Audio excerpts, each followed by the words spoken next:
7, 6, 5, 4, 3, 2, 1. Are you listening? Ricky J. Sports. One of the greatest feelings in this game is when Dana White straps that gold around your waist and you are the online champ. But with Championship Fights Online comes strategies. The first thing I want to talk about is picking your spots when you are in a title fight.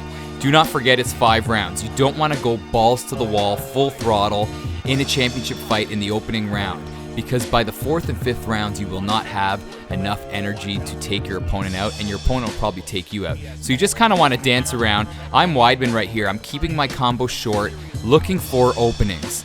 And my opponent is trying to take me out, obviously, but I'm just moving around. I'm not panicking. I got 4 more rounds after this. And right here, if you find an opening, if you hurt your opponent, then go for it. Right here, I'm fortunate enough to hurt my opponent, and then I go in for the kill and hurt my opponent, get on top, and take him out.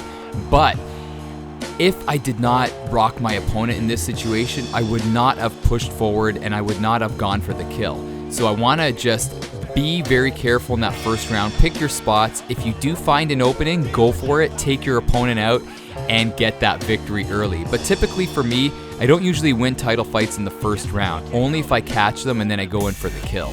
The second thing you guys need to think about is obviously your stamina management. And with your stamina management, it will be so valuable come the 3rd, 4th, and 5th rounds. When your opponent is gassed out, you're able to have enough energy to hurt your opponent. Remember, if your stamina is low, you're going to be basically pillow fighting. You're not going to really hurt your opponent. But if you have fairly decent stamina, you're still able to knock your opponent out and stop your opponent in those later rounds. So be mindful of that.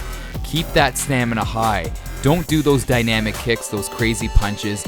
Keep your strikes very simple. That way your stamina is still up and you can continue going forward. And pick your spots like I said earlier. If you see an opening, go for it. But if you don't see an opening, there's no sense in going in and brawling with your opponent. That is a recipe for disaster. That is a recipe of getting knocked out or even choked out. So just be very careful with respect to your stamina. Now, turning the tables right here. Say you are facing a grappler. You have to be sure not to kick too much. You don't want to be kicking too much because you don't want to put yourself in a vulnerable position. By punching, your fighter is not off balance and it's easier to block those takedowns, block those clinches, and then when you have an opportunity again, you could take out your opponent by managing your stamina. The key though, all of this is kind of like a whirlwind with respect to stamina management. It all kind of ties into that when it comes to title fights at the end. Everything you do, you must incorporate that stamina management. You must be aware of what your opponent's doing. When your opponent's stamina drains, it's your opportunity to push forward. But do not go balls to the wall early on, and when you're facing a grappler, try not to kick too much, especially that back kick. If you miss that back kick, that's an opening for a strike, a takedown, or a clinch.